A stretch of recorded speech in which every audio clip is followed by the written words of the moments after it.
Good evening. We begin tonight in Washington, where the White House is directing federal agencies to prepare for mass layoffs in the event of a government shutdown next week, in a significant departure from previous funding lapses, which typically involved temporary furloughs. The Trump administration is now planning for permanent workforce reductions.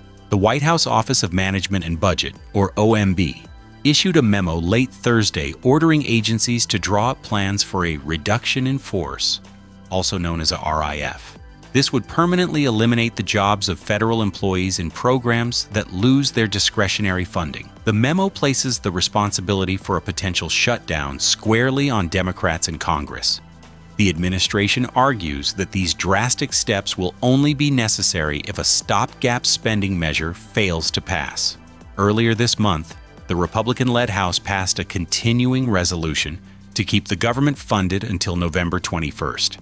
However, the measure failed in the Senate after Democrats refused to support it, citing the lack of an extension for Affordable Care Act subsidies. In turn, a Democratic proposal that included those subsidies also failed to pass. The OMB memo specifies that essential services will not be affected by a shutdown. This includes Social Security and Medicare payments, veterans benefits, military operations, federal law enforcement including ICE and Customs and Border Protection, and the nation's air traffic control system. The directive has drawn a sharp rebuke from Democratic leadership. House Minority Leader Hakeem Jeffries responded directly to the news, calling the OMB director a malignant political hack, and stating, "We will not be intimidated by your threat to engage in mass firings." With government funding set to expire on Tuesday, the administration maintains that it hopes Democrats will agree to a clean funding extension to make the layoff plans unnecessary. While the executive and legislative branches clash over the budget, the Trump administration is also escalating several legal battles, pushing major constitutional questions to the nation's highest court. On Thursday, the Supreme Court granted the administration's request to continue freezing approximately $4 billion in foreign aid that had been previously approved by Congress.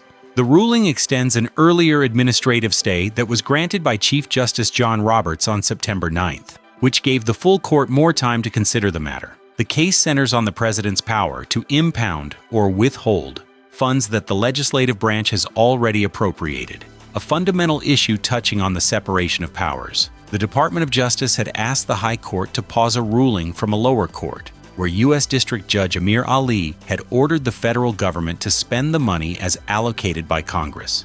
The Supreme Court's decision to allow the freeze was not unanimous. Justice Elena Kagan filed a dissenting opinion, which was joined by Justices Sonia Sotomayor and Ketanji Brown Jackson. They expressed their disagreement with the majority's decision to intervene and halt the lower court's order, signaling a significant divide among the justices on the scope of executive power over congressionally mandated spending.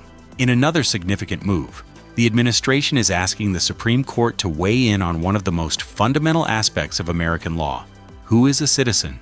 The Department of Justice filed a formal petition with the court late yesterday, seeking a ruling on the constitutionality of President Trump's executive order concerning birthright citizenship. That order, which was signed in January of this year, asserts that the U.S. Constitution does not automatically grant citizenship to every person born within the United States. This represents a direct challenge to the long-standing interpretation of the 14th Amendment's Citizenship Clause, which has been understood for over a century to confer citizenship upon nearly all individuals born on U.S. soil, regardless of the immigration status of their parents. The Justice Department had previously signaled its intent to take this issue to the Supreme Court, announcing its plans in a federal court filing back in August. By formally submitting its request for review, the administration is now asking the 9 justices to take up a case that could fundamentally reshape the legal definition of American citizenship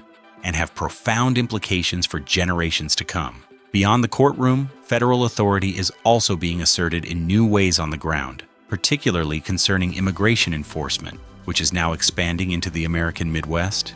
U.S. Customs and Border Protection has deployed Marine units to patrol the Chicago River. The move is part of a large-scale immigration crackdown in the region dubbed Operation Midway Blitz. According to federal officials, The operation, which began last month, has already resulted in over 500 arrests in the Chicago area, including individuals with serious past convictions and criminal charges.